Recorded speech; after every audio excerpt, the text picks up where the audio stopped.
AISF, SFI, ABVP ఇట్లాగా ఇవి ఆయా పార్టీలు లేకపోతే ఆయా సైద్ధాంతిక అంశాలు. సిపిఎం అనుబంధ సైద్ధాంతిక అంశం ఎస్ఎఫ్ఐ ఉంటే, సిపిఐ అనుబంధ సైద్ధాంతిక అంశం ఏఐఎస్ఎఫ్ ఉంటుంది, బీజేపీ అనుబంధ లేకపోతే ఆర్ఎస్ఎస్ అనుబంధంగా ఉండేటటువంటి భావజాలమే కాబట్టి అటు ఏబీవీపీ ఉంటుంది. వాళ్ళు శాఖ ఏర్పాటు చేసుకోవాలని ఏబీవీపీ వాళ్ళు అనుకున్నప్పుడు, ఇప్పుడు సిపిఐ వాళ్ళకి సంబంధించిన ఏఐఎస్ఎఫ్ సభలకి సిపిఐ వాళ్ళు గెస్ట్గా వస్తారు, ఎస్ఎఫ్ఐ సభలకి సిపిఎం వాళ్ళు గెస్టులుగా వస్తుంటారు. ఇది కామన్, యూనివర్సిటీలో పెట్టినా ఎక్కడ పెట్టినా సరే. దాన్ని తప్పు అంటే దాన్ని బూతు అంటే ఎట్లాగా?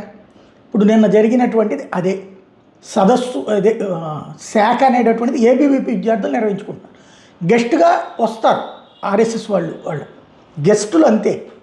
కానీ ఆర్ఎస్ఎస్కి ఎవరు పర్మిషన్ ఇచ్చారు అన్న పేరుతో వాళ్ళ మీద దాడికి కమ్యూనిస్టు సంఘాలు ఒక్కటైనటువంటి ఉదంతో దౌర్జన్యం చేయటం, వివాదం చేసినటువంటి నేపథ్యంలో ఇవాళ విద్యార్థి సంఘాల ఆందోళనలు ఒకవైపు జరుగుతుంటే భారతీయ జనతా పార్టీ అదే నిలదీస్తోంది. ఏ విధంగా మీరు ఈ విధమైన దౌర్జన్యానికి పాల్పడుతున్నారు, యూనివర్సిటీలోనే ఇలాంటి అరాచకాలకు పాల్పడుతుంటే చూస్తూ ఎలా ఊరుకోవాలి అంటూ పక్కన మాధవ్తో పాటుగా రమేష్ నాయుడు లాంటి వాళ్ళు నిలదీశారు. ఈ వ్యవహారం ముగుస్తుందా లేదా చూడాలి. యూనివర్సిటీలో జరిగినటువంటి ఆర్ఎస్ఎస్ శాఖ మీద కమ్యూనిస్టు భావజాలం కలిగినటువంటి కొందరు ముష్కరులు దాడి చేయడం ఏదైతే ఉందో దాన్ని తీవ్రంగా ఖండిస్తున్నాం. మనందరికీ తెలుసు, కమ్యూనిస్టు పార్టీ ఆంధ్రప్రదేశ్లో ఎక్కడా లేదు. కమ్యూనిస్టు పార్టీ కేవలం గోడలకు పరిమితమైంది. వాళ్ళ మీద మాకు సానుభూతి ఉంది. గతంలో ప్రత్యర్థులు అనుకునే వాళ్ళం కానీ సిద్ధాంతం పరంగా ఈరోజు వాళ్ళ ఉనికి లేనటువంటి పరిస్థితి. మేము కమ్యూనిస్టు సోదరులకు కూడా చెప్తున్నాం, మీరు ఎదగండ్రా బాబు, పోటీ ప్రపంచంలో మారండి. మా యొక్క ప్రత్యర్థులు సైతం మారిపోయారు, మీరు కాదు. మీరు కూడా ప్రజాక్షేత్రంలో ప్రజల యొక్క హృదయాలను గెలవండి అని చెప్పి కమ్యూనిస్టులు కూడా చెప్తున్నాం. నువ్వు కేవలం ఉనికి చాటుకోవడం కోసం ఆర్ఎస్ఎస్ శత జయంతి ఉత్సవాల సందర్భంగా ఎక్కడో చోట ఒక దాడి చేసి మేము ఉన్నామని ఈ విధంగా తెలియజెప్పుకోవాలి అనేటువంటి ప్రయత్నం ఏదైతే ఉందో అది భావదారిద్ర్యం అని చెప్పి హితవు పలుకుతున్నా. కానీ దీనికి 1కి 10 రెట్లు మీరు అనుభవిస్తారు. దయచేసి ఆర్ఎస్ఎస్ పరివార సంస్థల మీద కన్నెత్తి చూసేటువంటి సాహసం కూడా మీరు చేయలేకపోతున్నారు. కానీ కేవలం ఇది ఉనికి మాత్రమే చాటుకునేటువంటి ప్రయత్నంలో చేశారు. అయినా మేము దీనికి తగిన జవాబు కూడా చెప్తాం.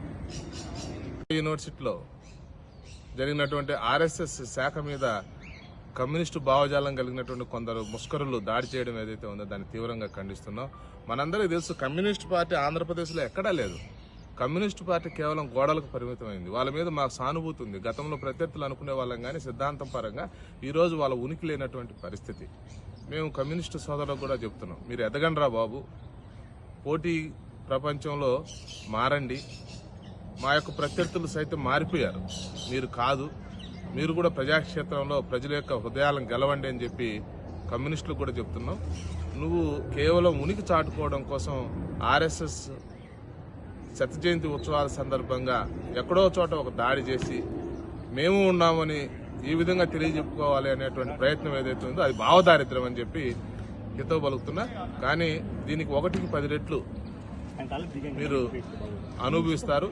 దయచేసి ఆర్ఎస్ఎస్ పరివార సంస్థల మీద కన్నెత్తి చూసేటువంటి సాహసం కూడా మీరు చేయలేకపోతున్నారు. కానీ కేవలం ఇది ఉనికి మాత్రమే చాటుకునేటువంటి ప్రయత్నంలో చేశారు. అయినా మేము దీనికి తగిన జవాబు కూడా చెప్తాం.